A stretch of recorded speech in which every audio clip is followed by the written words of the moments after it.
Assalamualaikum warahmatullahi wabarakatuh. Distinguished guests, speakers, ladies and gentlemen, we would like to welcome you to our special event. Welcome to the seminar, Creating Safe Spaces and Safe Academics and Safe Workplaces for Gender Equality. Please give a big applause to all of us here. Thank you. Ladies and gentlemen, allow me to introduce myself. My name is Mada and I will be your MC for today's event. And I'm so very happy to be here, to be a part of this special event. And ladies and gentlemen, as we celebrate Kartini Day, a day that honors the strength, courage, and vision of Kartini, I'm especially proud to wear this kebaya, a symbol of Indonesian rich culture and the timeless elegance of Indonesian women. So happy Kartini Day for every woman here. Ladies and gentlemen, this special seminar is organized by IFI and UGM by Satgas PPKS. And also we inform you this event is to commemorate Kartini Day today, April 21, and this seminar is a series of events focused on women's rights, gender equality, and the creation of safe spaces in academic and workplace setting. And it is a forum that we have undoubtedly waiting for, being hosted by UGM and IFI, which aim to foster dialogues, strengthen advocacy networks, and raise awareness on gender inclusivity in Indonesia and beyond. So to start our seminar, allow me to extend a warmest welcome to our special guest here, Director of IFI Yogyakarta, Mr. François. Welcome also our speakers, Dr. Gisèle Szczyglak. Hello. Okay, and we also welcome Professor Yayi Suryo Prabandari from PPKS UGM. Dr. Diah Kusumaningrum from Faculty of Social and Political Sciences of Universitas Gadjah, Mada, and all of dearest guests, ladies and gentlemen. Ladies and gentlemen, to start our event today, we will have a speech from the Director of IFI Yogyakarta and followed by a presentation and discussion. And we will have a documentary film at the end of our seminar. So to start, we kindly invite Mr. François, Director of IFI Yogyakarta, to deliver welcoming remarks and to continue then by presentation and discussion. Terima kasih, Mbak Saka. Ladies and gentlemen, good afternoon. Welcome to Institut français Yogyakarta on the occasion of Kartini Day. Kartini Day, as you know, is celebrated annually on April 21st in Indonesia to honor the memory of Raden Ajeng Kartini, a pioneer in women's education and empowerment. This day symbolizes the ongoing struggle for gender equality and the active role of women in building society. This Memorial Day is an opportunity to highlight women's rights as a key element of empowerment and societal progress, aligning Kartini's legacy with contemporary feminist diplomacy. Institut français, as the institution in charge of the French cultural and cooperation policy abroad, places feminist diplomacy among its priorities. We believe that equality between men and women is not only a human right, but also a fundamental necessity for a more fair, peaceful, and sustainable world. For this special day, Institut français Yogyakarta, PPKS, UGM, and UGM have prepared a special program starting with a seminar on the topic Creating Safe Spaces, Safe Academics and Safe Workplaces for Gender Equality. After the discussion, we'll have a 15-minute coffee break in the gallery close by. Then we will screen in this auditorium the documentary film Une Famille by the French novelist and film director Christine Angot, in which she deals with a deeply personal exploration of the sexual abuses she endured during her adolescence. Don't worry if you don't speak French, the film is subtitled in English. So now, let's start with a seminar on the topic creating safe spaces, safe academics, and safe workplaces for gender equality. First of all, let's define what is a safe space in the context of gender issues. Safe spaces refers to an environment where individuals feel secure and supported to express themselves, share experiences, and engage in discussions without fear of judgment, discrimination, harassment, or violence. It is particularly significant for marginalized or underrepresented groups, such as women, but also non-binary people, and members of the LGBTQ+ community, as it aims to foster inclusion and respect. To discuss the issue, we have the great pleasure to host today 3 experts that I would like first to thank for their participation. First of all, Dr. Gisèle Szczyglak, which is with us today live from Paris. Sorry, I'm not in the I'm not in the frame. Sorry. So Gisèle Szczyglak has a PhD in political philosophy with a double postdoctoral qualification in political sociology and applied ethics. She is an executive coach and entrepreneur with international experience. She founded the human resources consultancy WLC Partners and a non-profit organization, Open Mentoring Network, to promote women's professional development. Expert in leadership, mentoring, diversity, networks, and organizational transformation, Dr. Gisèle helps executives, senior civil servants, leaders, directors, and managers to develop their skills and talents. Dr. Gisèle, as I said, is with us online from Paris, and I would like to thank her, especially because today is a national holiday in France. So, you know, here, Good Friday is a national holiday, but in France it's the opposite. It's the Monday after Easter, which is a national holiday. So, good afternoon, Dr. Gisèle, and thanks for being with us today. Second, Dr. Yayi Suryo Prabandari. Professor Yayi is head of the Department of Behavioral, Environmental Health and Social Medicine at the Faculty of Medicine, Public Health and Nursing, Universitas Gadjah Mada. She also serves as the chair of UGM's Health Promoting University Initiative and the Task Force for the Prevention and Handling of Sexual Violence, PPKS. With a background in psychology and a PhD in community medicine from the University of Newcastle, Australia, she has been a faculty member since 1990. Over the past decade, she has published more than 150 scientific articles and regularly speaks at local, national, and international forums on health behavior, promotion, and prevention. Good afternoon, Dr. Yayi. And last but not least, Dr. Diah Kusumaningrum. Dr. Diah is a faculty member of the Department of International Relations, FISIPOL UGM.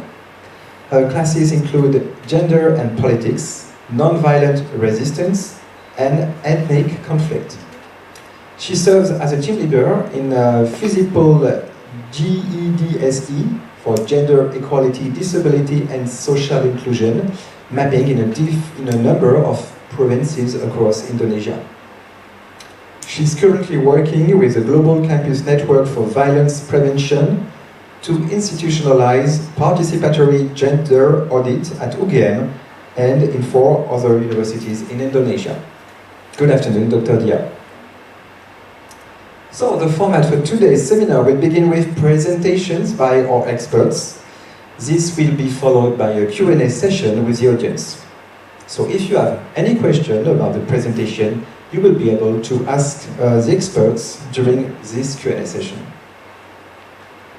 So now let's start the discussion with Dr. Gisèle Szczyglak. Dr. Gisèle will tell us about the different approaches both collective and individual, which enable women to access the highest level of governance in public and private organizations in different countries, France, Brazil, and Morocco. Dr. Gisèle, the floor is yours. Okay, thank you very much. Can you see my presentation? Yes, we can. Yes, okay, that's perfect. Okay, let me see. Oops. No? Or? Yes, still. Yes, okay. Yeah. Okay, perfect. Okay, so firstly I would like to express my gratitude to Mr. François Dabin from the French Institut of Jakarta for its kind invitation to this panel, and I'd like to thank all of you for listening to this presentation. So if you have any question, as François mentioned, feel free to ask me. I would like just to say that how women succeed is something that I've observed everywhere in this world, and just behind some myth, because when we are talking about how the way women succeed, we have to talk about this kind of gender stereotypes that we're still facing, barriers, and even some specific myth. And it's very imperative to create organizational and institutional safe workplaces, inclusive ecosystem that facilitates women's personal and professional development, enabling women to express their full potential, what I call their personal genius. This is a fundamental principle of humanity and social justice and kind of democracy and the way we have been built this our society. So the crux of the matter pertains to the manner in which we perceive men and women with a social attribution of their roles and functions, exerting a significant influence of this perception, giving rise to what we call an asymmetrical dynamics. So the life and happy Kartini Day to all of women attending this event. The life of Kartini, on whose birthday this celebration is based, provides evidence of the difficulties and inequalities still faced by women. Historically, we can say that there is a kind of imbalance, this asymmetrical distinction, which is disadvantageous to women, is based on a cultural rather than a natural process. This is very important to understand that we are women and men, are born equal by nature, but they just become unequal by culture, and that's it, okay? And for women, it's so difficult, because we have been taught that everything that has been built from the culture, were based from the nature, but it's a trick.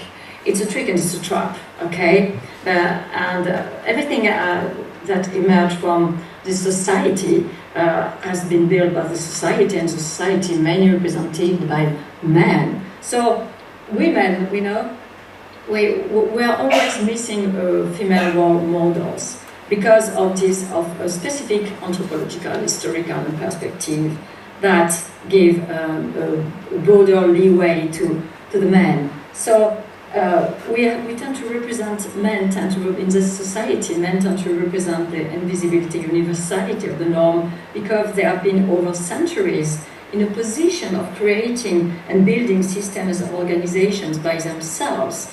And we women, we still have to adapt to environments that we did not build.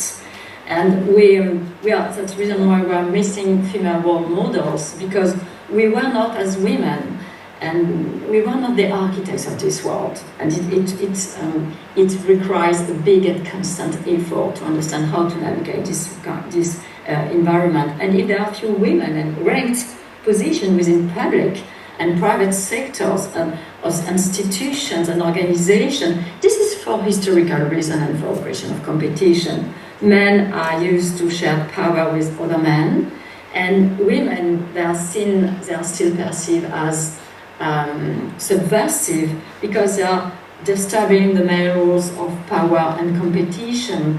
And there is another, and for the specific question of competition, we could say that top and executive positions are pretty rare, and everyone is looking a position, and we cannot escape competition. You know, in the public sector and the private sector, we cannot escape. We cannot escape competition, and we cannot escape the fact that this society has been built mainly by male criteria. You know, when we are talking about society, it's not something that is neutral. You know, a society is made by women and men, but from this historical and anthropological perspective, men were the architects, the main architects of our societies. And when we are talking about this society, we think that we have in our mind a kind of thing that, you know, the society is neutral. But this society is not neutral at all. This society has been based on male representation of what society should be. Implementing this kind of balances of power between women and men. But there is no balances of power by nature, ladies and gentlemen, between women and men. No, this is a social and cultural constriction, and we end up thinking that there is an unequal nature. You know, there is this kind of imbalanced power between women and men, but it's by nature not at all. Okay, it comes from the culture, and education looks like a social programming, and the way boys and girls are raised is totally different. Okay. The women we don't belong to ourselves, you know, ourselves. We belong to others. We don't belong to ourselves. We belong to our bosses. We belong to our families. We belong to our children. We belong to our husbands. We don't belong to ourselves. And this is the main differences between the way women and men, you know, have been raised. And this is what explains, you know, why, you know, women are less not enough visible compared to men in our society, because our main representations of leader, those who are running this world, are based on male roles. And for us women, it's very difficult to understand how to navigate this environment. So we're still perceived as subversive because, and I put this picture of, you know, the movie Wonder Woman, because we are perceived as crashing waves, as rebel, as breaking the boat, as bringing chaos, because we want to change the rules of this society. We want to be part of this society. We want to contribute to this society at the highest level. We want to be considered as proper leaders, meaning people who are contributing to this organization, this society at the highest level. But it's very difficult because when we are projecting ourselves in leader roles, we are always. Something doesn't sound very familiar for those, you know, who are running this world. We are perceived as shrill or hysterical or old. We don't fit in. We never fit in. And something that I have observed everywhere in this world, you know, we never fit in. As women, we never fit in. We are not proper leaders, no, and we always have to adapt. We always have to face paradoxical injunctions, you know, meaning as women we're supposed to stay on the girly track while showing teeth, you know, and showing assertiveness, showing people that we are proper leaders. You know, showing grace under fire. So it's something that is very difficult because we don't know how to balance between, you know, we are lost. We get lost because we are trying to fit in. We are trying to reach these social expectations, but these social expectations are very real, and they cause us, you know, mental workload, you know, because we are trying to fit in. We are trying to reach social expectations, and it's something that we never fit in. We never reach this kind of social expectation. So either we are fighting for our positions, either we are not perceived as, you know, as women, as proper women, and we are trying. We are balancing between these two untenable positions. Okay, how can we express our personal genius? You know, how can we contribute to the society if you are always caught by the petrol? If you are expecting to go back and to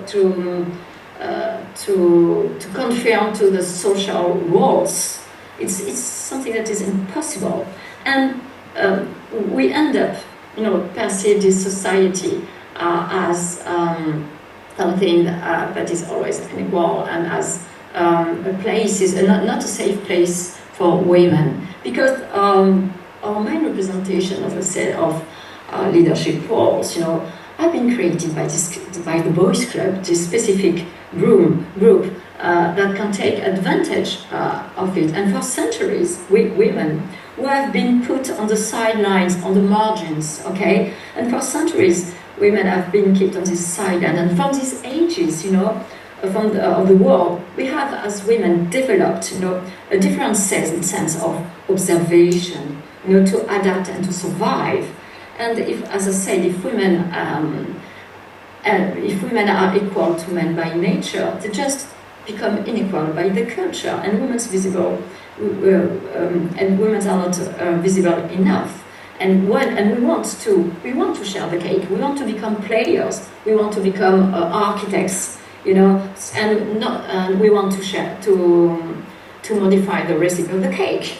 Meaning we want to have a positive impact on leadership,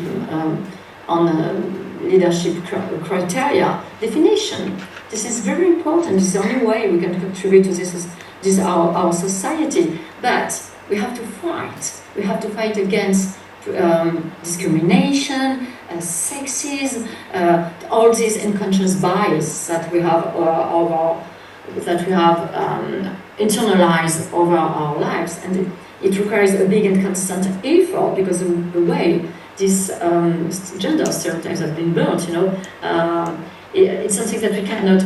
It looks like they look like a knob that we can undo, because it's very difficult, to go beyond this gender stereotype, because boys and girls both are trapped by this gender stereotypes, and it's very difficult to get out of this gender stereotype. So we could say that from this, we still belong to a minority as women, but we can take an advantage of the fact that we have been belonging to the minority over centuries, over the way that the society has been built. Okay, because we can observe the whole panorama. We can, I suppose, go to the balcony and observe the whole panorama and understand how this system operates with its failures, paradoxes, and ambiguity. And because we keep questioning the system, because we are still perceived as if we were belonging to a minority. So we have this perspective.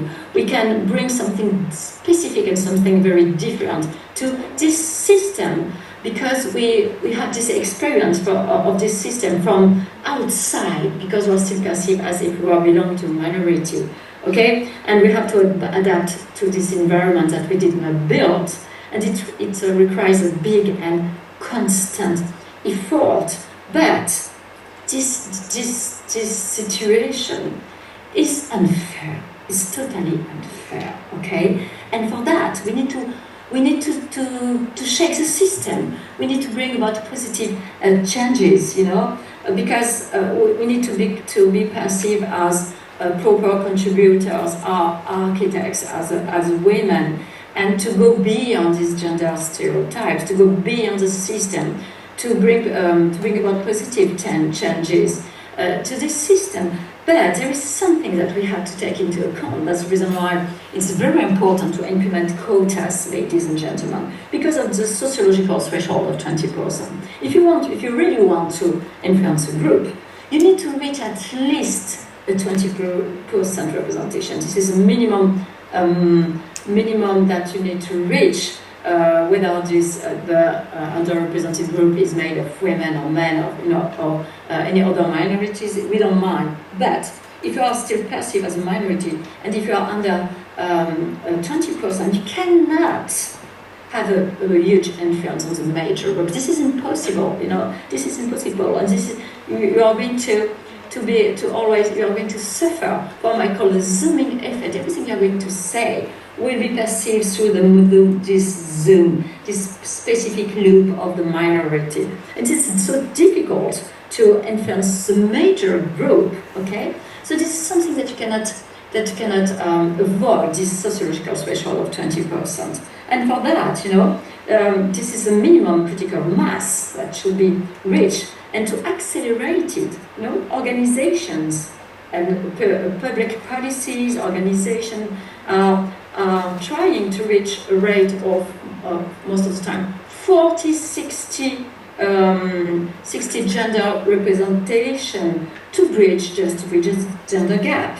And because if we are not implementing quotas, if we are not implementing a strong public policy, this is not that we will never overcome this sociological threshold of 20%. And for that, you really need to take into consideration that we need more women at all levels of organization. This is very important because gender diversity leads to a broader diversity, because as a women we represent the first anthropological difference. Okay, we are always perceived as outsiders, as pushing ways, as rebels, because we are perceived as if we are still belonging to this minority. And for that, if you want to shape the system, if you want to break the codes of this system, you really need to implement quotas, because otherwise there is no ways, or not other ways, not other means to shake up this system and to reach social justice. And for that, you really need to understand how you could change the system, how you can reach a bigger change for that. And if you don't implement quotas, and I know it's something that is very, it's very tricky, because as women you don't want to be perceived as if you reach a top position because you're a woman, and this kind of positive discrimination. Sometimes you think that you deserve something better, and you're totally right. But the system, you have to take into consideration the ways that this system has been built over history. Because if you don't take into consideration the ways that this system has been built over history, there is nothing that you can do. Because if you are just waiting for the system to change, by natural evolution, my God, you can wait for centuries. Okay, you can wait. We can still wait for centuries. So we need to shake up the system. And for that, we need to go over this sociological threshold of 20%. Otherwise, there is not another way, of shaking this system. And for that, I'm going to share an example. In France, we have different laws. Because if we want really to bring about positive changes, if we want to, we have to use, most of the time we have to use this kind of, demonstration brought by this very famous, consultancy like McKinsey, Catalyst, just to get people to accept what our common sense easily understood, that society is made up of men and women, and that we are all diverse with our women or men or other genders, okay, that as we are today. And that we should, as women, get a better access to the decision-making process, and to take part of a new gender dialogue and new democratic dialogue. And in France, for instance, we have, the Copé-Zimmermann law from 2011, which made it compulsory to have 20% of women on boards of directors, and from 20% to 40% on the board of directors and supervisory board, because of big companies, because there is not other ways to change the ecosystem. And the legal framework has made them, visible and present. And what is very funny is just that before this law, we were looking for women, and when we were asking why there are no women, in the board, and people say, oh, we don't know where are the women. We don't see We don't see women around. We don't know where the women are. And you know, and then you put quotas, and you implement laws, you publish policies, and then women appear. And before the laws, they didn't exist. Okay, so it's just a question of the way you build this society. And then we have the recent law of December 2011. You know, this very important law that have been built by Marie-Pierre Rixin, and the aim is to accelerate economic and professional equality, which makes compulsory for companies with at least 1,000 employees to have 40 women in decision-making bodies by 2030. We will see. Okay? And in order to accelerate this women's participation in economic and professional life, you know, the Rixin law is very important. It's like an accelerator. Okay, so we can overtake this sociological threshold of 20%. So you really need quotas, and in the public sector, because I was talking about the private sector, but you really need quotas. You really need to implement quotas in the public sector as well. And in France, we have the law of 12 March 2012, known as the Sauvadet law, that requires a minimum proportion of each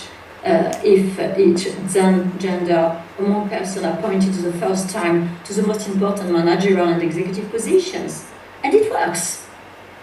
So you really need to implement quotas. And in Brazil, quotas have been introduced in the public sector recruitment competitions and in training programs, such as the equivalent of the National School of Administration, and in Brazil I would call it ENAP, you know, which trains both women and men. And similarly, you know, and they have implemented quotas from indigenous, from black women, from black men, and they have implemented specific trainings, you know, specific trainings for black women, black men, indigenous, just to give them, you know, to give them the rules, to give them tools how to navigate this environment that have been built by white people and by mainly white men people. Okay, so it's very important to put some quotas and to design specific trainings depending on the population that you would like to be committed to our society. So if you want to live to give more leeway to these people, you have to design specific trainings. You have to implement quotas and to design specific trainings in order to get people on board, and so they can pass this oral exam, and they can succeed in the public and in the private sector from this perspective. And because, as I said, we are just suffering from this zooming effect, and we just need, yes, but this is what I wanted to show, because I can see that I'm running out of time. You really need to use all the means and processes offered by our organization. I was talking about quotas, and it's something that I can observe in Brazil. In Morocco, they don't have implement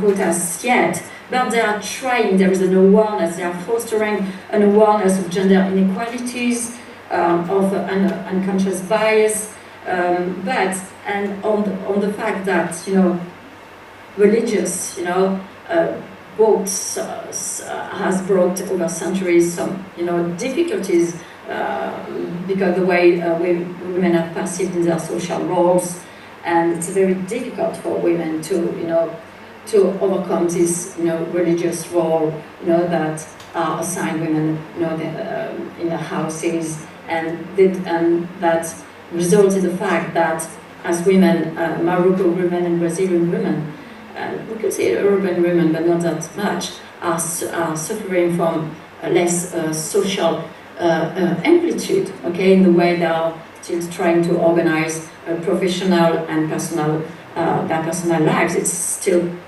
difficult, but in Morocco they are trying hard to foster this new gender dialogue, in the way they are trying to bring about more positive awareness of gender inequalities, of unconscious bias. They are implementing specific training, and they are trying to work on the career path as well in organization, institution, the way women are recruiting, the way we could bring more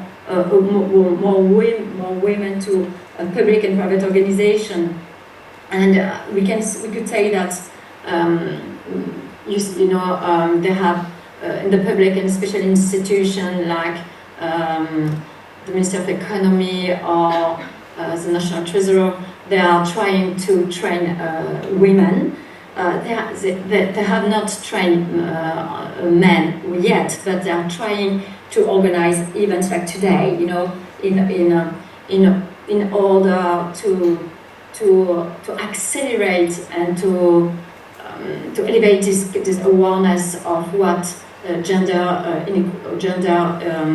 inequalities brings to the society. And it's very difficult because of all these religious criteria that still have an impact on the way women and men are still perceived in this Morocco society. It's quite the same in Brazil, but in Brazil they have started, something very interesting. They have started to train men. Yes, men on the way they could be more aware of their own privileges, their own social and cultural privileges, and on the way they could maybe give more space to women. So this is a topic I would like just to address and to talk about with all of you, ladies and gentlemen. That something that I would say in Brazil and in Morocco, that you need quotas. In Brazil they are a little bit ahead because they have put quotas, in the training, in the way they train women and men, in the way they can bring more black women and men, and they have a minister of racial inequity as well. So of course it's something that is very important because Brazil is a very diverse country, and it's very, very important. But in Morocco, we could say that the weight of the religious is still very high, and it's very difficult. Even if they have started implementing this kind of trainings within the public, a specific public sector, because the public sector is in charge of working on the public policy. So it's very important that the state and the public sector, because it's a kingdom in Morocco, but that the state or the kingdom, should be exemplar regarding gender equity. The state and the governance should be exemplar. Okay, so it's very, very, very important that the public sector should be ahead, like a kind of think tank, and then it could influence the private sector. And we know that in the private sector there are many initiatives, to bring more female leaders, for instance, in terms of recruitment, in terms of career paths. So we could say that it's a kind of positive leadership circle and a positive circle. So first, the public sector, in my perspective, should be ahead, because you are more close to the way we can consider social roles, social female and male roles, and then we can have a huge impact on the private sector. So this is what I wanted to talk about with you this morning, or this afternoon. This afternoon in Yogyakarta. Thank you so much, Dr. Gisèle, for this inspiring insights. We'll discuss later how we can reflect to, especially this policy of quotas, how it reflects to Indian society. Now let's turn the floor over to Dr. Yayi, Suryo, Prabandari, Dr. Yayi, will present ways to transform universities into stimulating development environments, promoting safety and well-being. Thank you, François. So, good afternoon, ladies and gentlemen. Yeah, there are some gentlemen here. Selamat siang semuanya. Assalamualaikum warahmatullahi wabarakatuh. So, as we already discussed, my slide is bahasa, and then I would like to explain in English, but maybe also mix with bahasa. So, may I introduce myself? My name is Yayi, Suryo Prabandari. Daily activities, I'm the lecturer at the Faculty of Medicine, Public Health and Nursing in Universitas Gadjah Mada. And then at the moment, I'm given a job from the UGM as a Ketua Satgas PPKS. So, the chair of the Task Force for Prevention Sexual Violence Prevention and Handling. Can I di slideshow, Pak? Atau slideshow aja? Iya, makasih.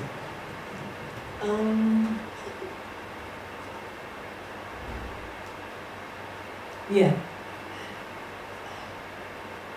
Oke, saya next berarti. Nggak bisa.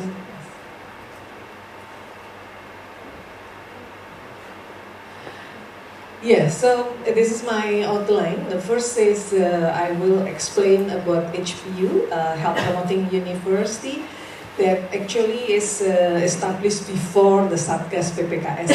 Satgas PPKS established in Universitas Gadjah Mada in 2022. Yeah, so that's why I try to explain. But in HPU, we also talking about zero tolerance for violence, bullying and sexual harassment. Yeah, next. Yeah, so I will tell the story about the Health Promoting University and how we try, because UGM is very big, but we try to make the campus become the campus healthy campus, campus sehat. Next. Yeah. In 2014, the Asian University Network established a new division. Before, Asian University Network is about the quality of education, and UGM or Universitas Gadjah Mada is the member of Asian University, and as the member we invited to attend a serial workshop to establish how we establish or develop the healthy campus. So actually I was the representative of the UGM for attending a serial workshop. Then we finally in 2019, this is the picture, 2019 we established Health Promoting University.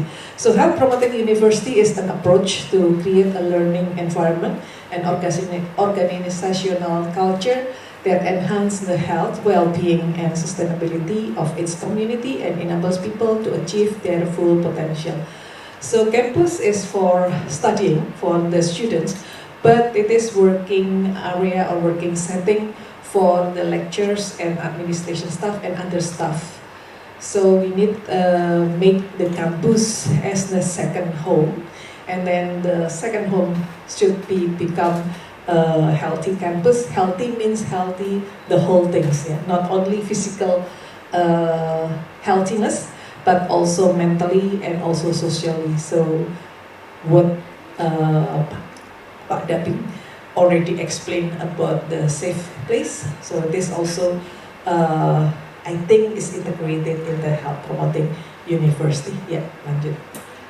This is what we discussed in a serial workshop at that time in Thailand and also in Philippines. But before actually the campus become healthy campus is already stated in Health Promotion Conference in Ottawa in 1986, and then the development of the healthy campus is in 90s, but in Asia and Asian countries that initiated by the Asian University Network. So what we already discussed and decided, we should build the campus through the system and infrastructure. And then we have the thematic areas. That's the bullying, violence, and sexual harassment is included in here as a zero tolerance area. So the campus should be a zero tolerance area for violence, bullying, and sexual harassment. Besides of another activities, what we call health promotion area. It is literacy, health literacy, mental health, social interaction, physical activity, mobility, healthy and balanced diet, safe sexual behavior, life and work balance, and healthy aging. But the university also have to prepare the system and infrastructure, including budget. Next.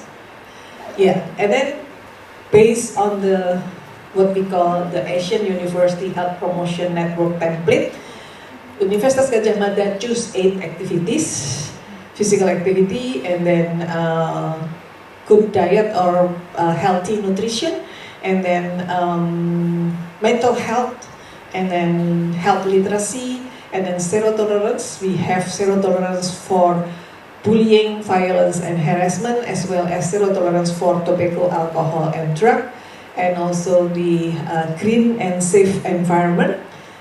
In 2022 we add, because we established the Satgas PPKS, we add with the health, reproductive health, because based on our case that a few of students didn't understand fully about the reproductive health, so they did not know about the sexual activity that happened to them.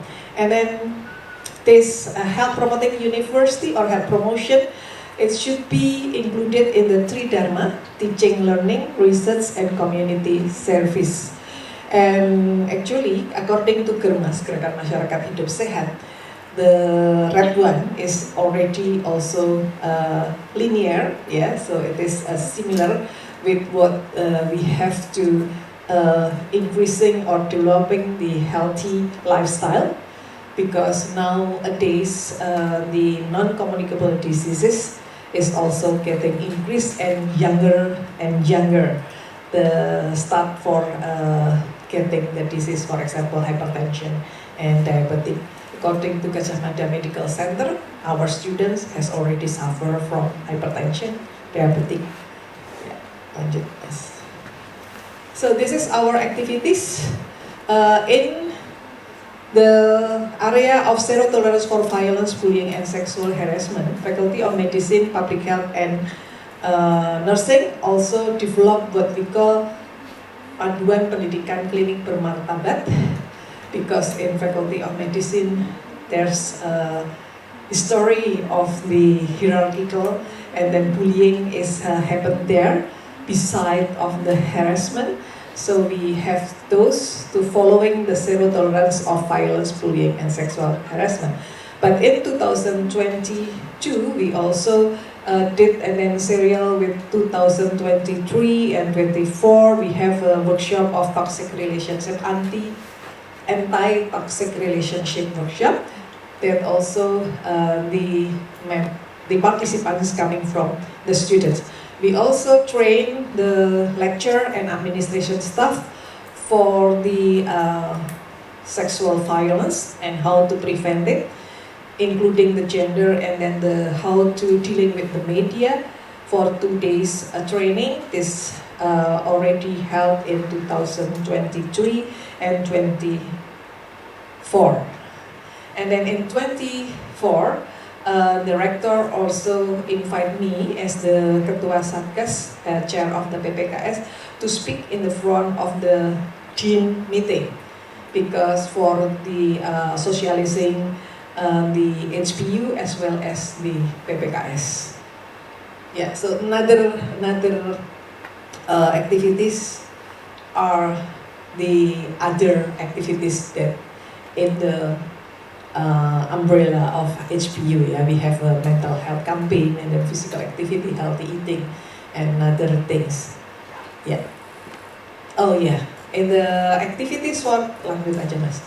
Activities for the safe and green environment, we now trying to develop some facilities for the disabled people. So because Gadjah Mada is, I think for all and inclusive is also included in that. So this is the ebook. We already developed ebook and then website, and then we also have Instagram, and then we now have the MOOC, Massive Online Open Course, that should be taken by students before going to KKN, community service. And most we have 8.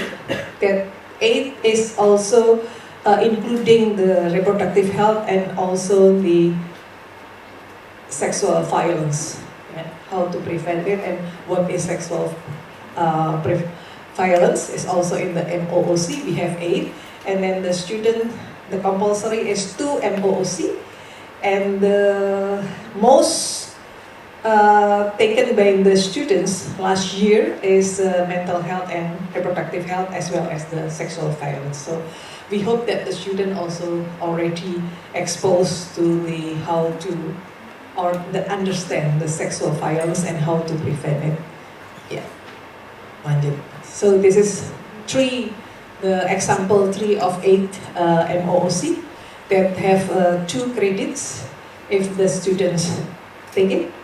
Yeah, so and this is also already compulsory before they go to the community service.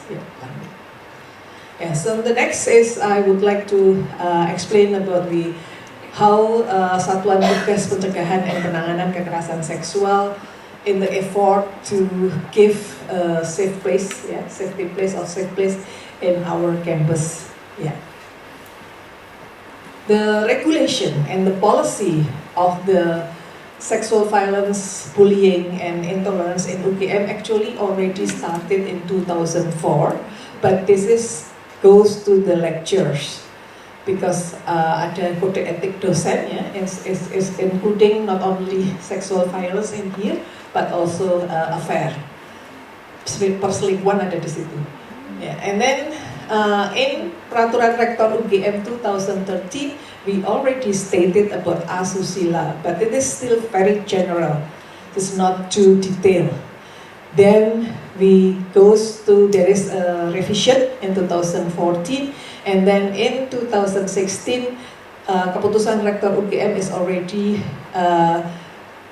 established a guidance, pedoman, guidance for the prevention of harassment in the environment UGM setting, and then this is also revised to the instruction of Rector 2019 is about the prevention and handling of sexual violence. Then this become the Peraturan Rektor number 20 2020, and we already have it this one before the regulation from the Ministry of Education, because Peraturan Menteri about the sexual prevention and sexual violence prevention and handling coming from the Ministry of Education in 2021. So we already have in 2020. But because we have the Peraturan Ministry of Education in 2021, we should revise a little bit because we have to follow the bigger regulation. So we revised the Peraturan Rektor number 1 2020 become 2023. However, at the moment, we also still revise our Peraturan Rektor 2023 because the Ministry of Education also have the new regulation in 2024 that the violence is not only sexual but also physical and psychological violence. So we now in the process of revise of the Peraturan Rektor. Ya, lanjut. And our Satgas actually is under the PPKT. PPKT is Integrated Health Service Bureau. This under the Sekretaris University Secretary, SU, Pak SU ya, PPKT. And the PPKT has for the health services, it is RSA, GMC, Gadjah Mada Medical Center, Rumah Sakit Gigi, and then hospital for the animal. And then well-being center is included HPU, HPU, PPKS, and then the disability unit, and then mental health task force. Klinik Korpagama is in the health services unit.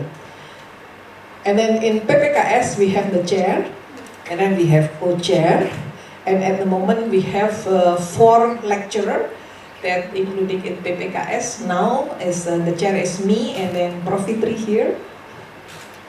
Yeah, is one of the member, and then Dr. Bagas, where are you? Yeah. And then one more from lecturer is Pak Nur Hadi, Dr. Nur Hadi from Faculty of Social Politics. And then we have 5 students, I think a few of them here. Mbak Nasya, Mbak Naya, who else? Yeah. And then also from administration staff, Mbak here, Mbak Isti. Yeah. And then, yeah, next. This is our job description.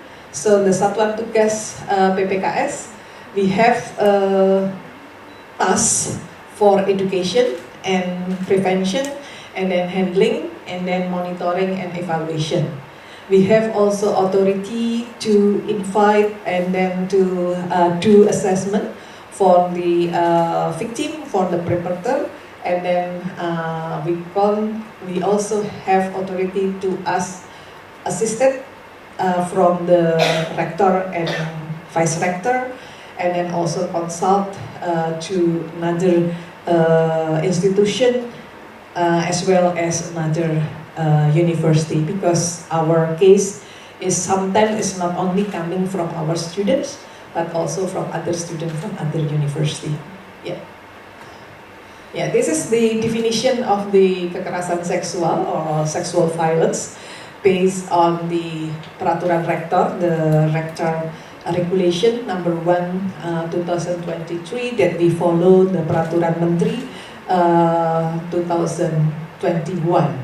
Yeah, so all the things here is in short harasses cause feeling discomfort or attacks person on body or reproductive function due to imbalance power in relation to gender, with result or may result of psychological or physical suffering, include that disrupt person reproductive health, the loss of opportunity to carry out the all 3 dharma.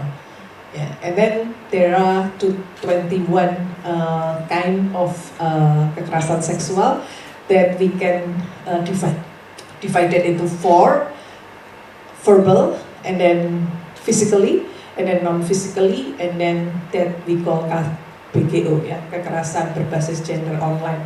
So the virtual sexual violence. Yeah.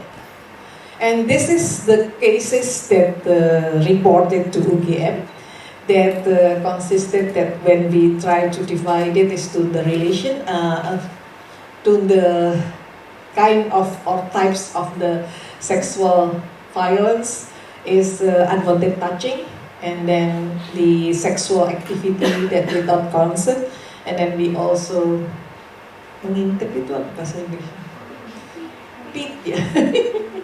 Yeah, yeah, that's and also mengintip ini including recorded somebody that unwanted recording, because the mobile phone is put it into the toilet. Yeah. And then verbal sexual violence. And then the relation that is interesting, because not all the relation is dating or pacaran, but sometimes it's also, they said that what to call, in my time is teman tapi mesra, but now is hubungan tanpa status. Yes. So no status relationship. Yeah. And then a few of them is also the power, yes, relasi kuasa. And then from the online, so this is already 20 minutes. Yeah, so hang on, it's just a few minutes more. Yeah, and then online, this is sending text but with the sexual things, and then they send also picture and then cartoon, but I don't know from where they can get it. The cartoon but with the intercourse things. And then this one is that a few cases that we found that they in the dating relationship after they broke up, So somebody or one of them share the video or photos while they are daily. Yeah. Okay. So and then we also have the KBJO or the online sexual violence that the who did this we couldn't identify, but we try to report because our head of the safety keamanan ya is also police ya Pak Yayi at that time, so we consult with him because this is unidentified sender. Ya lanjut. And then who are the victim and the perpetrator atau pelakunya ya. So the report is from the students or outside of UGM, but who did it is students from Universitas Gadjah Mada, and also our administration staff, lecture, as well as from the community. We recently also coming from the parents of the students, beside of the department also we get the report from the Department of Faculty.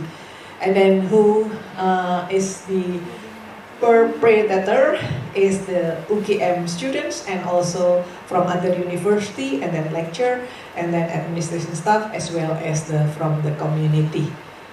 This is who assists to report is the student organization, faculty, and then PIC, Health Promoting University. It sometimes also assists to report, and then the faculty, some faculty has psychologists, so sometimes they also accompany the victim to report, and then psychologists or psychiatrists that handling, but is also consent by the victim.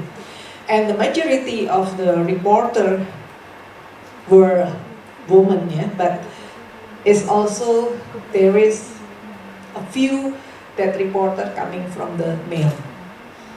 Yeah, yeah. Okay, and then this is how we handling. Yeah, lanjut. So we did assessment, initial assessment, and then if we need FISM, we also try to coordinate to get the FISM, but we usually ask for the victim, so what she or he needs. So this initial, after we receive the report, we try that 3 multiplied by 24, so within 3 days, we have to contact the reporter, and then we ask what they need. Beside, we assess for the chronology report. And then we follow up with the needs, and then we coordinate with the faculty that the students or the reporter on the lecture belongs. And then we will follow up with we call a pemeriksaan, yeah? So assessment, but with the team. I will in the next slide. And then we also, after all the things finished, we still have the rehabilitation. So we give the counseling, beside of the counseling for the initial, but we also, after the things happen and after the assessment, we also offering the counseling. Next slide. Yeah, based on the peraturan rector, the rector regulation, we have Satgas.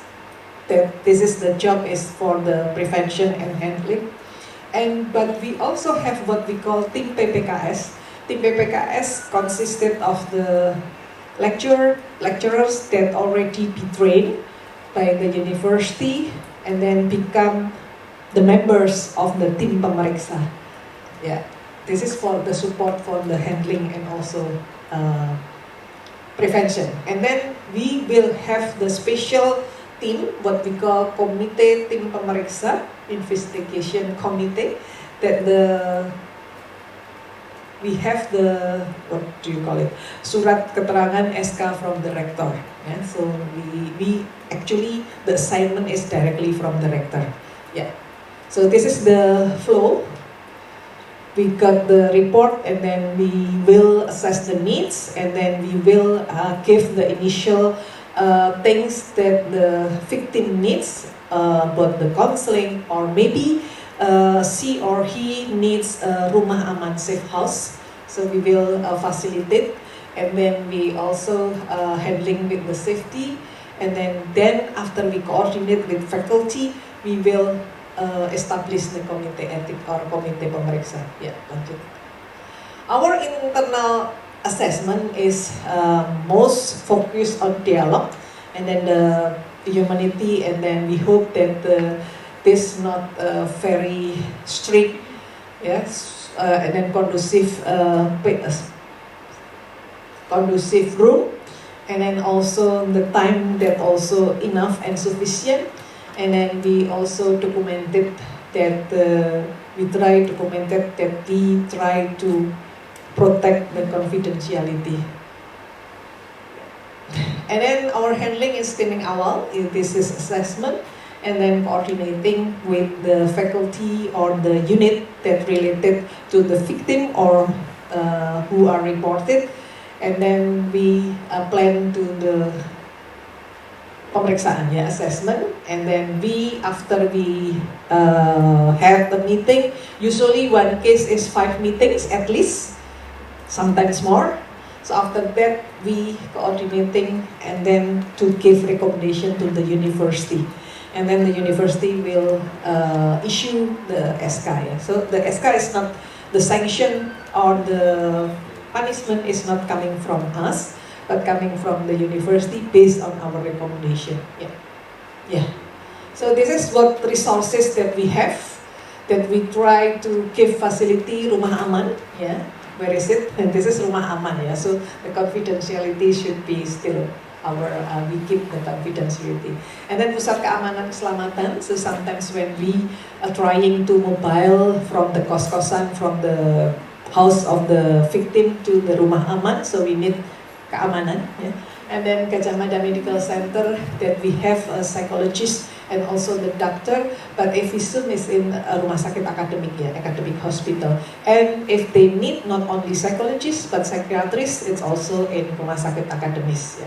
And then we also have a lot collaboration with unit konsultasi psikologi in Faculty of Psychology, so the psychological consultation unit. And then we sometimes, if the victim also trying to scale up, yeah, not only in UGM, but goes to the court, so we have pusat konsultasi bantuan hukum. We also have Ditmawal, because we sometimes also coordinating with them, and then Biro Pelayanan Kesehatan Terpadu, because all the hospitals is under the PPKS. And then we also have the expert that sometimes we need in the assessment, the expert of gender relation or the media. Yeah, sometimes because the dialogue in the Twitter or in the WhatsApp, yeah, with the bahasa masa kini, yeah. My generation sometimes is difficult to follow, yeah, so we need to expert of media. And then we have collaboration with the another satgas from another university, and then also Dinas Perempuan dan Anak, Perlindungan Perempuan dan Anak, and then Lembaga Bantuan Hukum, so the law assistant, and then also Asosiasi Forensic Psychology. Yeah, this is the few last.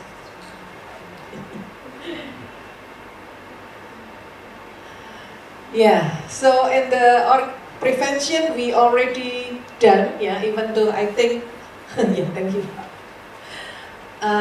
Education, communication, and we also integrated in the curriculum, yeah, kesetaraan gender relasi, and at the moment recently the university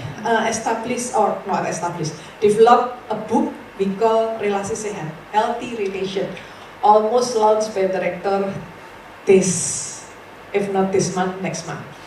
Yeah. Workshop, webinar, sosialisasi, we already done several of this, even though maybe not yet cover all the students. And then we try to environmental planning, so there is no the role that instructed by the peraturan Ministry of the regulation from the Ministry of Education. We should have a regulation that lecture and students should, if they have consultation, is only in working hour. Yeah, it's not outside of working hour, and then also the room it should be can be seen outside.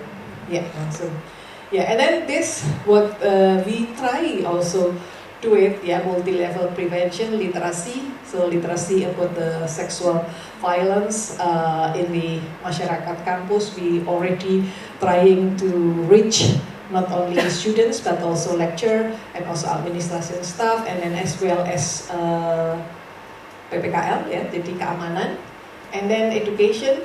We already put in the new students, and then campaign through social media, and then we already have some policy including in the faculty of medicine that including bullying, and then the planning for the room from the lecture, and then also for lecture, and then for the healthy relation, we encourage the faculties and the department have the, for example, sport together, and then hobbies, yeah, together that encourage the healthy relationship. Yeah, yeah. This is some of barriers. So maybe we still need to more socialization, because the perception about the sexual violence is not yet similar, especially among lecturers. Yeah, and then how do we handle the case, because sometimes need times, and then sometimes the reporter sometimes is not cooperative. We invite but not coming. And then administration process that sometimes also need time, and then needs monitoring from the faculty, especially for the sanction. So this is what we try to handle.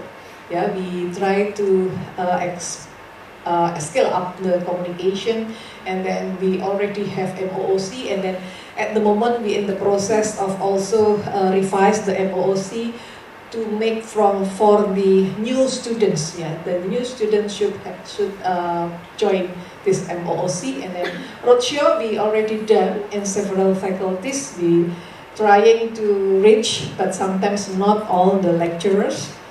Usually, mostly who are coming is administration staff and students.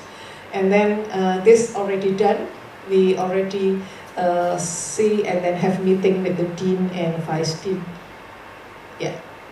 Yeah, I think that's all. That's what we already done and trying to make the Universitas Gadjah Mada for the, actually I like to say for preventing the sexual violence and sexual harassment and bullying, and as well as we hope also violence.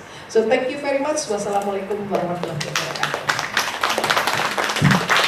Thank you very much, Dr. Yayi, for this very concrete examples based on UGM experience on how to create a safe academic environment. Now let's hear from Dr. Diah Kusumaningrum.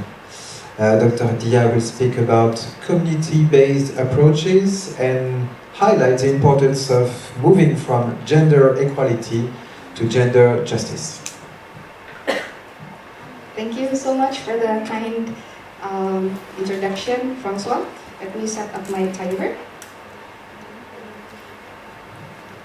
Okay, so I realized that we started a bit late, so meaning your concentration span has plummeted down, so I would like to invite you to feel, to feel free. So if you need to stand up, if you need to molek, I don't know how you say it in English, but I want everyone here to feel comfortable and engaged. And if you have, comments and questions and such, please feel free to raise your hand. You don't have to wait until the very, very end, because I'm a kind of person who works better when I have some questions or comments from the people I'm sharing the space with. So here's my presentation, From Equality to Equity, Working with Communities on Gender Justice. I would like to invite you to look at that picture, right? What do you think about it? Do you like it? Do you see something problematic about it? If there's something problematic, what's the problem? If it's something good, what's good about it? Anyone? I don't like pink. Sorry? I don't like pink. You don't like pink. So that's your problem with that picture. Thank you. That's a very valid problem from your point of view. Anyone else? Yes? I think the blue one is always higher than the pink. Yes. So it's depicted like the blue one is higher, right? That's the problem that this cartoon is trying to depict. A lot of people would say that, oh, this is a cute cartoon that shows gender inequality and how to overcome gender inequality through emancipation. However, I would like to point out that there are at least 4 problems with this cartoon. So, number 1, it highlights a very binary conception of gender identities, right? No space for those who are not men, those who are not women. There's no space for transgender, trans men, intersex friends that we have around us. It's also very much affirming the stereotype that we have. Pink is for girls, blue is for guys. But then what's deeper, and I'd like to invite you to think deeper about this, is that we tend to think that emancipation is the job of women, right? When there's inequality, it's the women who have to step up. Instead of the men, for example, decentering themselves, sharing spaces and such, but it's the women's burden to up their performance to be equal to men, right? Wait, look. So, and then, yeah, to be equal to whom, right? That's number 4. The orientation is that girls have to man up, have to toughen up, right? They have to be like men. And there's no expectation that men would need to emulate, to learn things that women usually do, right? There is no expectation that men would need to be able to attend to their kids as good as their wives would attend to their kids, for example. So, again, I would like to start with this. Equality is a good concept, and I would like to make a disclaimer here. I truly believe that every human being is of equal value, right? And I do believe that every single one of them needs to be treated with equal respect. However, I want everyone here to take a pause and to think about the ways that we think about equality. Because perhaps it puts an unfair and unjust burdens to women to up their game to be equal than men without expecting men to unlearn certain habits, to realize, borrowing Gisèle's words, this is the world that they designed. We never demand men to rethink about the world that they created that harmed others, and then to co-create new worlds, new infrastructure. But it's like the women have to follow the mold that's already there. So how does it look in the workspace? This lack of thinking about equality. Well, there's no single picture about this, so I'm going to draw just like a couple of examples from my workplace at UGM. We have so many men professors, right? So many men professors, only few women professors. Are women at UGM less intelligent? Hell no, right? Hell no. But are women being put, against anti-women regulations that stop their promotion and such and such? Also no. So men and women at UGM have the equal opportunity, equal rights to be promoted. So what's the problem? Right? Why do we end up with so many men professors and so few women professors when everything is already held equal? Right? Again, there's no single answer to this, but Prof. Yayi offered a very reasonable one a couple of weeks ago. So, when my male colleagues are typing their journal articles, their book chapters, and then their child would cry, they could easily say, "Ma, anaknya dong." They could call their wife to tend to the child. When it's me, Prof. Yayi, Bu Fitri, and every woman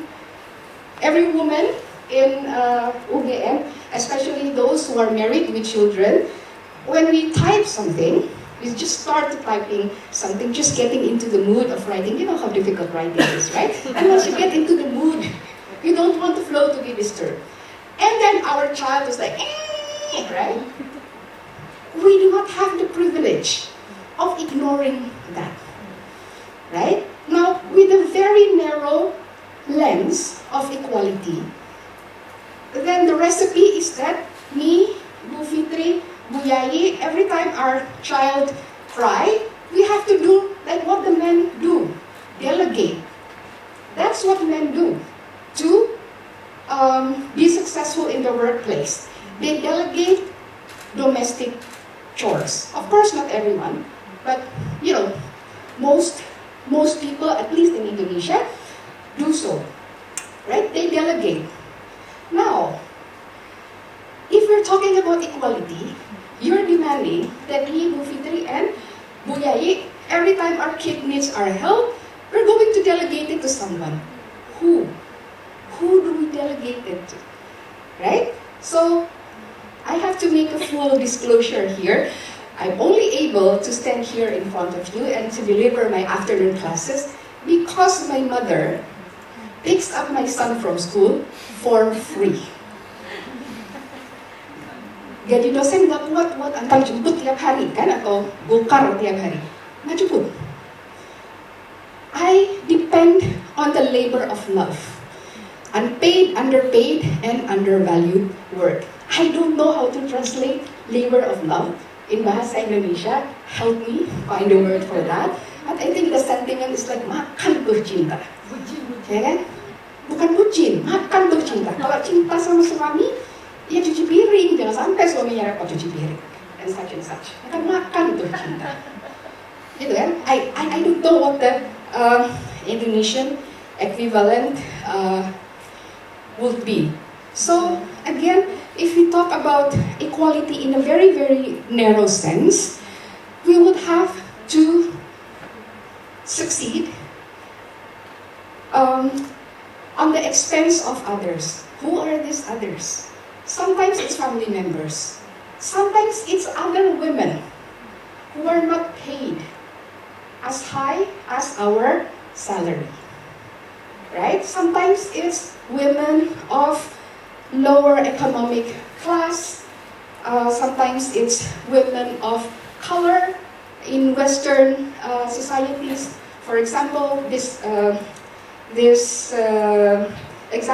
practice will be more prevalent. I guess in Indonesia it would be urban rural. It would be the rural young girls brought to the city, paid very low to tend to our kid. If they tend to our kid, they get paid. If we tend to our own kid, do we get paid? No. That's what we mean by labor of love. So, if we want equality, and we know that equality comes at the expense of others, are we going to continuously, mindlessly promote equality with all the biases we have about the concept? I hope you're with me and thinking that, again, I'm not against equality, but equality is not enough, especially in our conventional way of thinking about it. So I invite all of you to move towards equity. Another example from my workplace, FISIPOL, we have 4 women security officers and 11 men security officers. So again, from a pure equality point of view, the policy recommendation is easy, right? What's the policy recommendation? Hire more women security officers, gender balancing, right? Gender balancing. But again, of course, I agree that if many other women want to be security officers, they should be able to do so. They should be given the opportunity. They should be given the equal chance and such. But again, this is not enough. Moving on from equality to equity, we need to remember that different people have different safety and security needs. If you are an able-bodied last year student, you can afford to feel safe doing your tugas on campus 2 a.m. If you are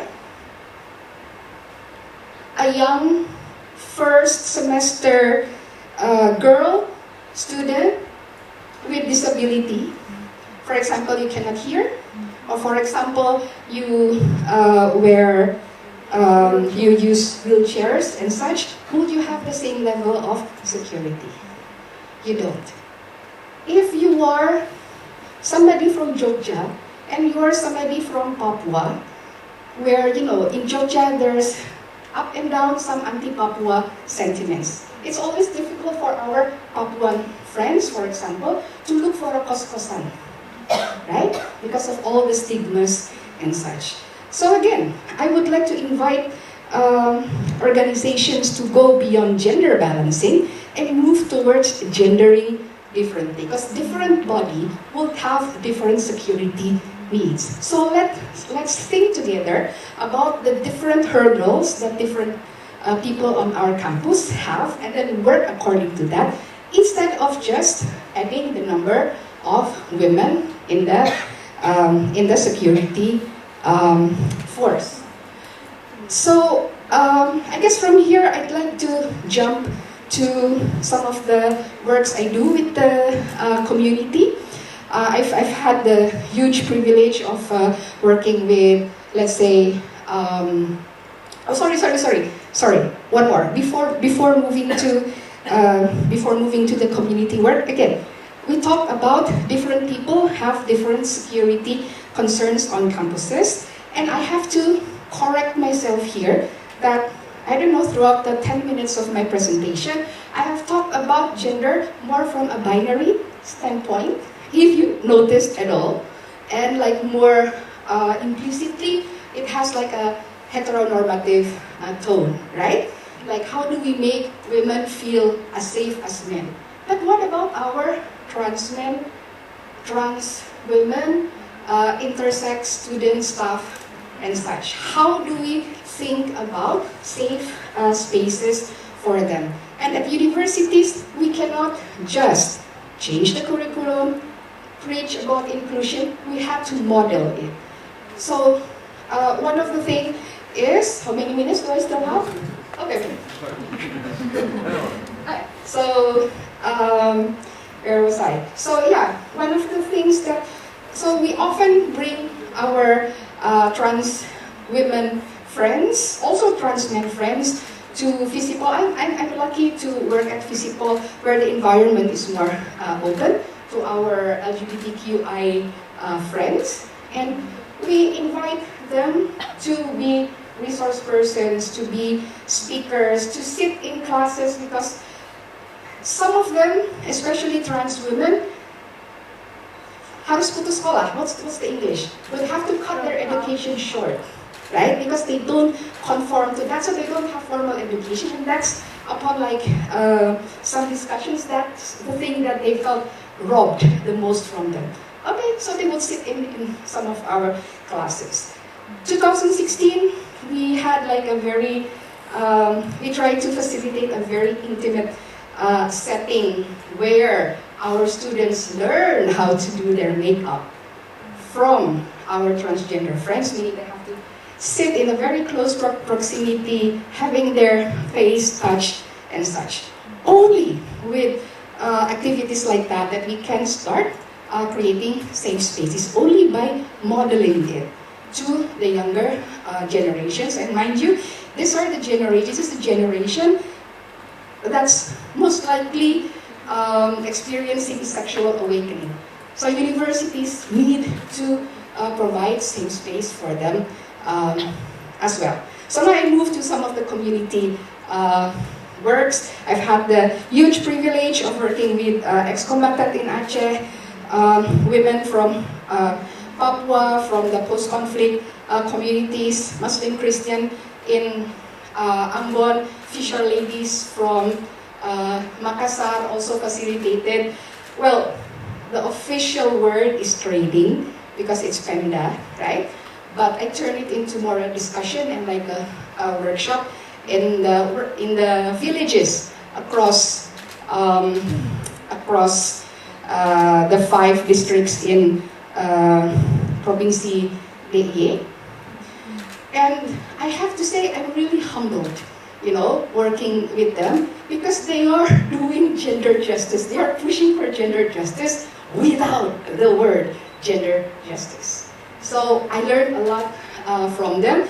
And I suspect that many of you attending this session are already working on the issue of gender justice anyway, so this must not be unfamiliar to you. You've heard this, right? In your family, in your classes, in social media and such. So how do we overcome this?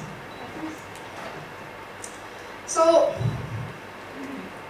I cannot not debunk the myths that are there in the communities. Usually I start with, when we talk about gender, we're not only advocating for women. We also look at the well-being of men, of children, of different gender identities. It's not just about women. This is not about taking privileges from men. This is not anti-men, but anti-patriarchy. Patriarchy is not anti-men. Patriarchy is, well, I don't want to get theoretical here, but when we talk about patriarchy, we're talking about a system of oppression that puts like a special value to certain kind of masculinity. So not all masculinity, just special kinds of masculinity. Meaning what? Meaning men are also victims of patriarchy. So this is usually like the turning point when we do our processes, that men feel involved, like, oh, so the fact that I cannot cry in public, the fact that I have to provide certain amount of money is actually patriarchy working against me. So then they feel more open to the process. Another thing is like I tend to introduce gender as a lens. I see quite some of you wearing eyeglasses. Maybe some are wearing contact lenses, but I cannot tell. What happens when you take off your glasses? What happens? Kabur. What is kabur in English? Blurry. Blurry, right? Things become blurry. So this is how I introduce the concept of gender. This is 20 minutes, so I have a 5-minute leeway. So yeah, when we use our glasses, things become clear to us. When we take it off, things become unclear to us. So this is how I introduce gender. With your glasses, you can see the unjust practices. You can feel the unjust practices that are around you. Without the glasses, everything looks normal. Without this glass, I see there are more women than men, right? With the gender lens, I start to think, is it okay to always have majority of women in gender sessions and only a few men, right? Probably these men are already converted to gender justice anyway, right? So then you start thinking, when you take gender as a lens, then it makes you rethink about the everyday injustices that you feel. And I usually don't go with definitions. I ask people to reflect on their everyday experiences. In Aceh, for example, there's a very good movie by Yosat Angginun. It's called Inong Bale. So during the Civil War, women carry guns and also were fighting. Some of them were even training the fighters. But after the peace, it's only the men who get the position. So peace or safety feels very different to men and to women. And without using that gender lens, that feels normal, right? Of course, there are more men in the parliament because they are lebih tegas, they are this and they are that, right? But if you use your gender lens, then you have the confidence to reflect on your personal experiences. I think I will stop here and then take more questions later. Thank you very much.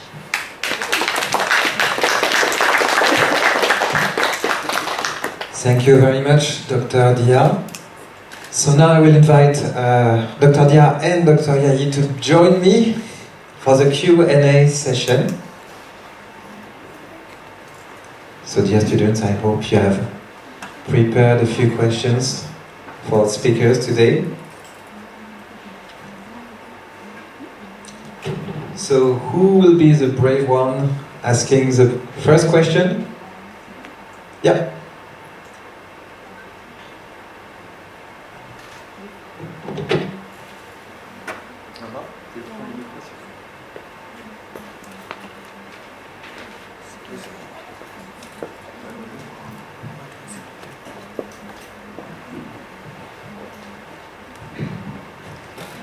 Thank you so much for the opportunity. My name is Kanaya Anidia Prabowo. You can call me Naya for short.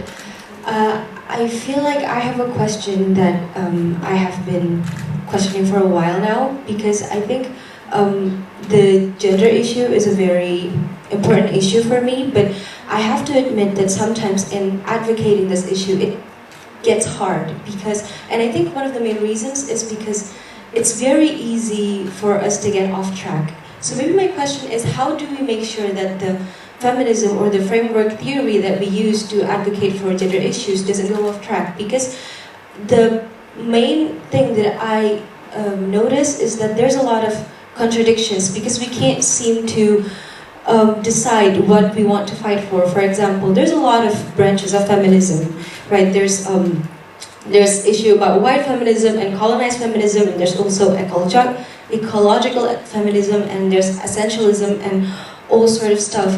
And it gets tricky because now people will just fight against each other instead of fighting against the system, because they don't know what they want to fight for. And I guess the very common answer to this would be intersectional feminism, but I think in that case too, people still cannot decide. For example, let's take the case of the sex work industry. Some people are in favor of the sex work industry because they feel like that is a liberation of a woman's autonomy over their own sexuality. But for other people, the concept of liberation in the sex industry only exists in the upper class economy people. So there's a lot of things. So what are the main principles, the main things that we need to keep in mind to make sure that we don't go off track, and also we don't put all the burden on the women? Because as a woman myself, I sometimes feel like my whole life feels like it has to be resistance. I cannot enjoy things for the sake of enjoying things. I have to enjoy it in a feminist way, or in a girl boss way, or in I don't care about anything else way. So maybe it's a bit of all the things that I've elaborated. Thank you. Can you just rephrase in short, because it was a long question, can you rephrase in short your main question? So in short is, how do we make sure our advocacy, I guess, for gender equality doesn't go off tracks? Okay. Do you ask questions for which speaker, all the speakers? I would love to hear lots of perspectives. But okay. Yeah. Thank you so much for your question. Who would like to answer first? I don't know if Dr. Gisèle, did you hear the question? Yes, I have the question. Okay. I think it's very, thank you so much.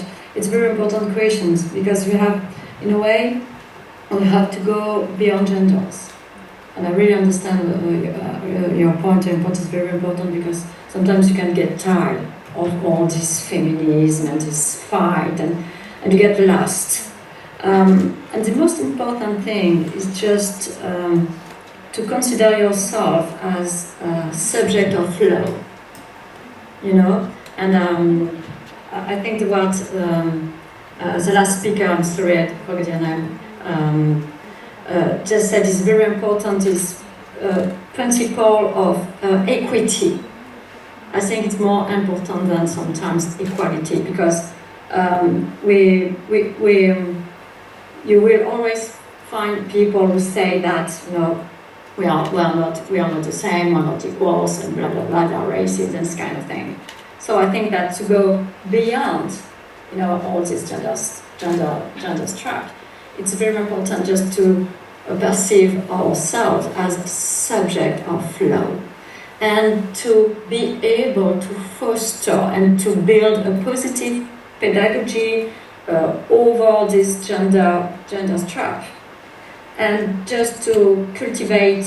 I know it's very difficult because we don't have the same definition about what human beings are, but the kind of universality. You know, universality is very important, and universality is the only means to go beyond gender structure.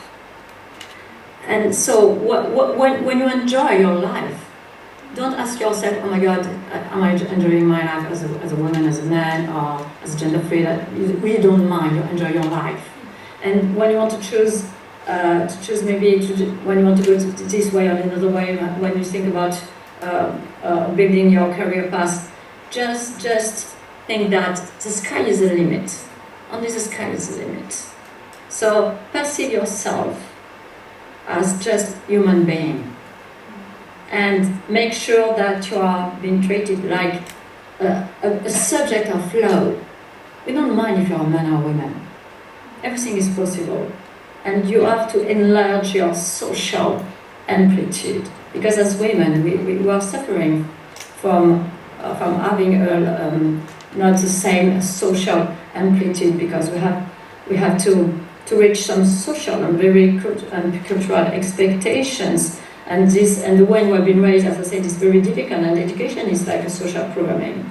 And we are supposed to behave like a proper man, like a proper woman, but it's just bullshit, I'm sorry to say that.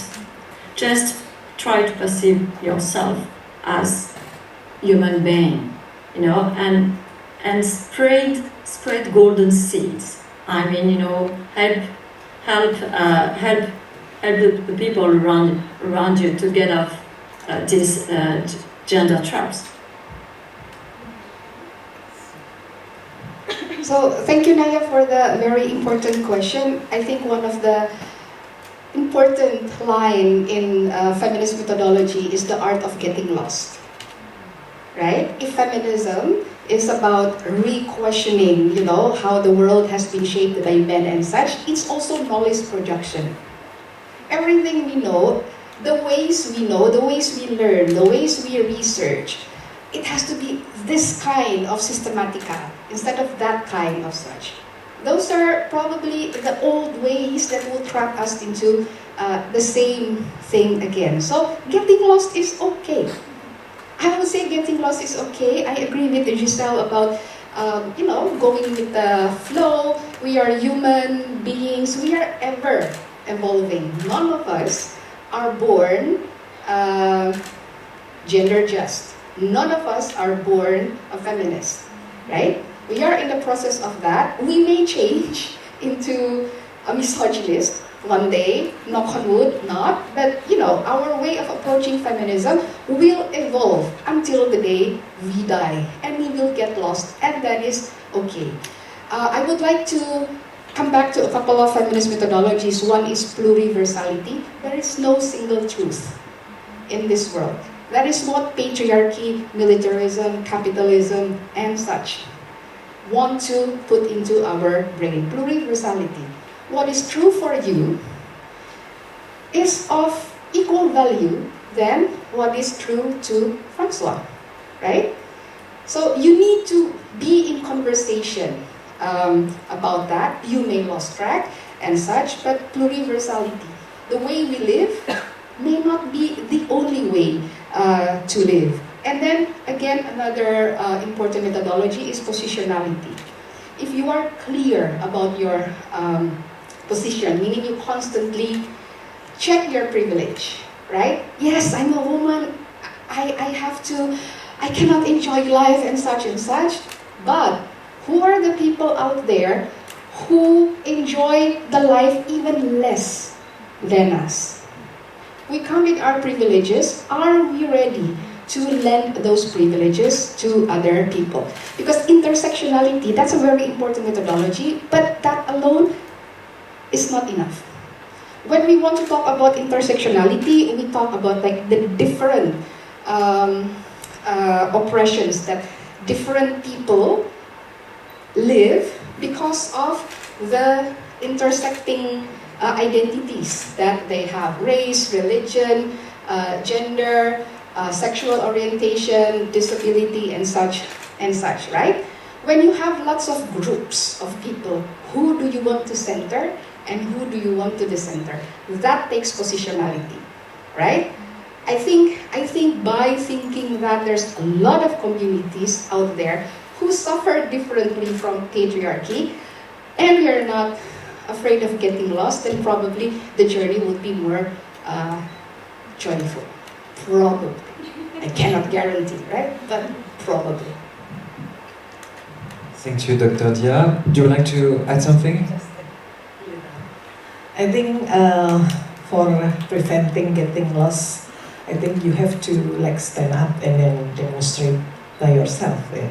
I mean that a lot of, I think because I know Naya, because she's in psychology, just learning about how to modify behavior and coming from inside, and then what I experienced, I also in the world of patriarchy, faculty of medicine, that a lot of hierarchical, but I can survive, because just show what you can show and demonstrate, but in a good way. That's it. Thank you. Let's move to the next question. Who would like here? 2 mics. One will be enough. Okay. Thank you so much for your very insightful presentations. I really learned a lot. I have one question for Prof. Yayi. You mentioned that you also work with, I think, a member of the police who was in charge of keamanan in Yogyakarta. Knowing that the police is a very patriarchal and masculine institution, did you encounter any difficulties in trying to address the urgent issues of sexual violence to the representative of the police, and how did you overcome that if you encountered any of them? And then a second question for both Prof. Yayi and Betty K is that it's more related to interfaculty collaboration and cooperation on tackling sexual violence on campus. I think Betty K raised a really good point about how the Faculty of Social and Political Sciences, where I also work at, is a very it's a bubble of it's its own bubble, because we have our own norms and ideas and conventions about gender. I think it's more progressive than other faculties, but it's not to say that people at other faculties would also, some people, even though they're minorities, they have also equally progressive ideas. And so I just wanted to ask Prof. and Medike, how should we put faculties in dialogue and in conversation about gender in a way that is healthy and also transformative for everyone? Thank you. Okay, the first for the Satuan Keamanan, the security. I think it's mostly our male at that time, and I think nowadays also. But some of questions is it's just like a lot of myth and something like that we just clarify, and then fortunately the chair of the security is also have a background of psychologist, and he also have a background of forensic psychologist. So he also help us to following up the training. So not only from me, from the PPKS, but also himself and then the group of the Satuan Keamanan, because we actually, the training is not only for sexual violence but also for the first aid for the suicide attempt. So they have to have the capacity to talk with victim. Yeah. So it is not easy, but yeah, it is. I think what Dan Yoyo, this is the chair of try, is just remind, and then in the briefing he usually also remind them. Yeah. So I think it's not really a very big problem, but we just correct the some of myth that they already in the mind. And then for the second, yeah, this is a little bit not, it is a little bit difficult, yeah. For FISIPOL, maybe for the gender thing is not, that's why I receive offering from Pudike to include in the study of the participatory gender audit. And then I try to, what do you call it, study or analyze the Faculty of Medicine, yeah. And then through this, hopefully later on, slowly we try to open the mind. Yeah. There's a lot of things that were already in the slide of Pudike here. That boleh agama lah, apalah, it's still there. Yeah, but yeah, we try to slowly. But at the moment, Satgas also we already have reported the victim or the who reported is from the gay or lesbian. Yeah, so we also following up, and then we not differentiate. Yeah. So that's for the Satgas. Yeah. For the Faculty of Medicine, I say that we have to be slow. Yeah.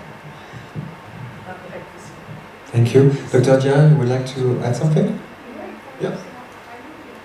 So, thank you. I would like just to elaborate a bit on the gender audit thing. Like, how do you get the different faculties at UGM to, to check on the gender hierarchies that are there? Well, the thing that we're trying now is to make a participatory gender audit. Mind you, gender is still a scary word for some people. Audit is a scary word for some people. So gender audit is a scary, scary word for a lot of people.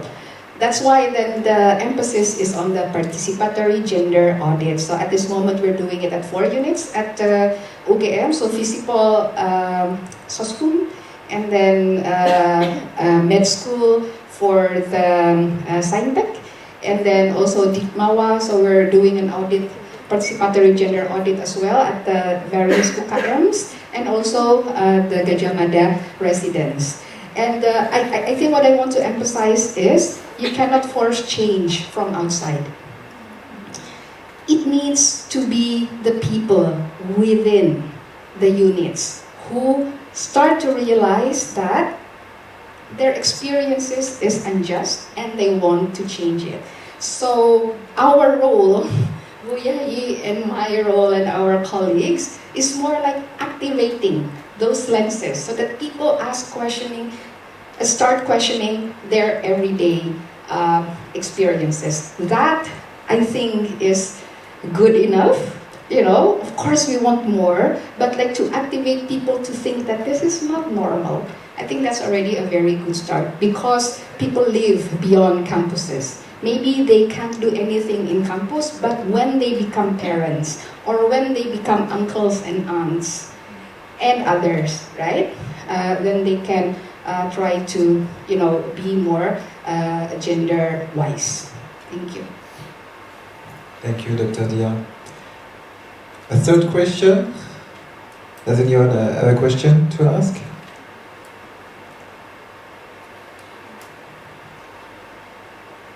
No? Everyone wants coffee, I think. Yeah. These are coffee faces. Yes, this gentleman. Okay, thank you.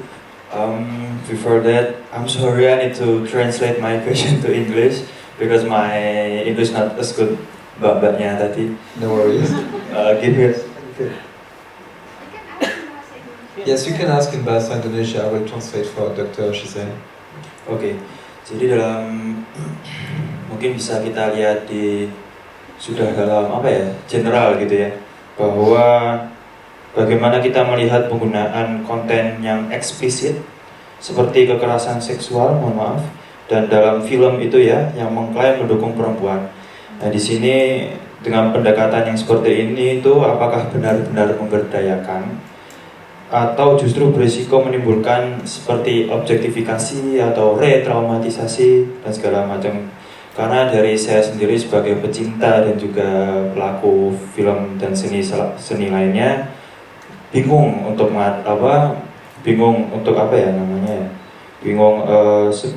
bingung bagaimana pandangan seperti ini itu bisa dibenarkan secara etis atau justru perlu dikritisi lebih dalam gitu.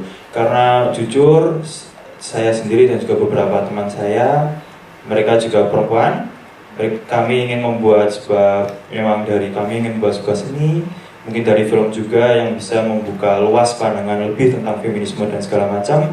Tapi melihat, mohon maaf mungkin saya lihat dari luar banyak film-film yang menampilkan adegan-adegan ekspresi segala macam. Padahal dari sutradaranya sendiri bilang kalau mereka itu juga mendukung, mereka menganggap filmnya sebagai hal yang membuka main orang-orang lainnya, tapi kok kami merasa agak seperti ada yang janggal gitu dengan menampilkan scene-scene yang seperti itu, kurang lebih seperti itu. Terima kasih. Okay, maybe a short translation for Dr. Gisèle. So, Nico.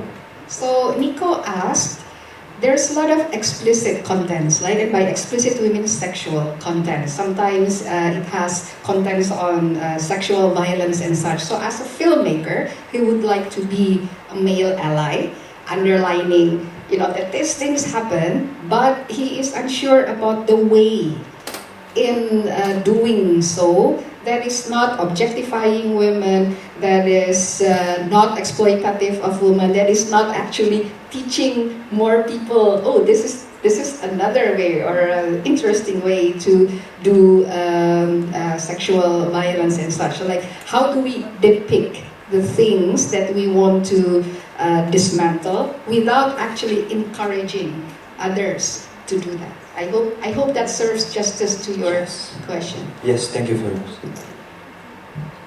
Okay, Dr. Gisèle, did you understand the question? Yes. It's okay? Yeah, I'll let you answer. Thank you. And thank you very much for translating the question.